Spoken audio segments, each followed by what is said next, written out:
महात्मा बुद्ध एक गांव में प्रवचन सुना रहे थे। उन्होंने पास हुए लोगों के समीप अपनी मधुर वाणी से सभी को संबोधित करते हुए बताया कि हर किसी मनुष्य को धरती मां की तरह सहनशील तथा क्षमाशील होना चाहिए। क्रोध मानव का ऐसा शत्रु है जो दूसरों को तो हानि पहुंचाएगा, साथ में खुद भी उससे नहीं बच पाएगा। इसलिए क्रोध, ईर्ष्या मानव की सबसे बड्ढे शत्रु है। सभा में सभी लोग शांति से उनकी बात को ध्यानपूर्वक सुन रहे थे।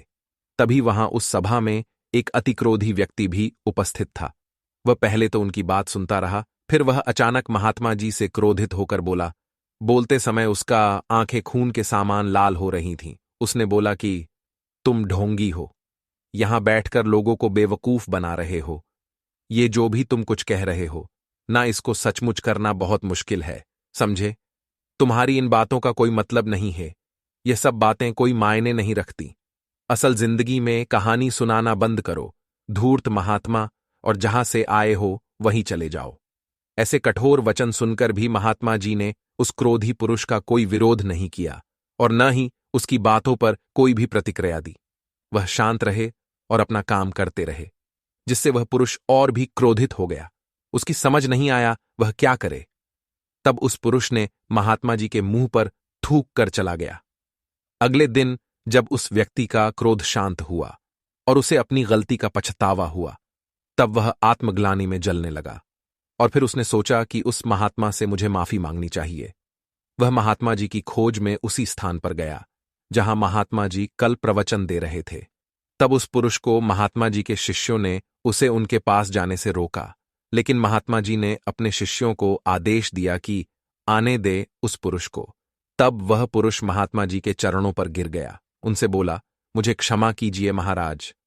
उसने महात्मा जी से पूछा, क्या आप भूल गए हो कि मैं वही जिसने कल आपका इतना अपमान किया था? मैं अपने दुष्ट कृत्य की आपसे माफी मांगता हूं।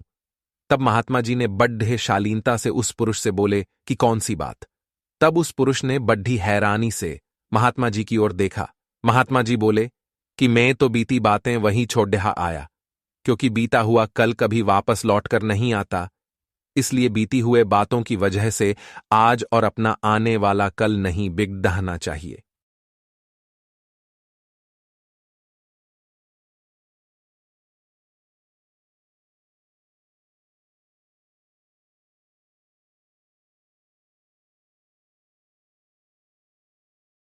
जो हो गया सो हो गया। तुम्हें अपनी भूल का एहसास हुआ, यही सबसे बड़ी बात है। तुम अपनी गलती को मान लिए, सो तुम अब निर्मल हो गए हो। इसलिए कोई भी ग्लानि अपने मन में नहीं रखो। अपने आने वाले कल के बारे में विचार करो और उसे सुधारने का प्रयास करो। महात्मा जी की बात सुनकर उस पुरुष के मन का भार हल्का हो गया और उसने महात्मा जी के चरणों को पकड़ कर कहा, आज से मैं अपने क्रोध का त्याग करता हूं और धैर्यवान और क्षमाशील होने का प्राण आज से लेता हूं। तो दोस्तों, हमें इस कहानी से यह प्रेरणा मिलती है कि यदि अपने बीते हुए कल की गलती को लेकर हमें वर्तमान में उसका पछतावा न कर उस गलती को हमें अपने भविष्य में कभी नहीं करना चाहिए, क्योंकि दोस्तों, बीता हुआ कल कभी लौटकर वापस नहीं आता। तो अगर आपको महात्मा गौतम बुद्ध की इस कहानी से कुछ सीखने को मिला हो तो अपने दोस्तों के साथ इसे जरूर शेयर करें और आगे भी ऐसी कहानी लाते रहेंगे तो हमारे चैनल को सब्सक्राइब करें।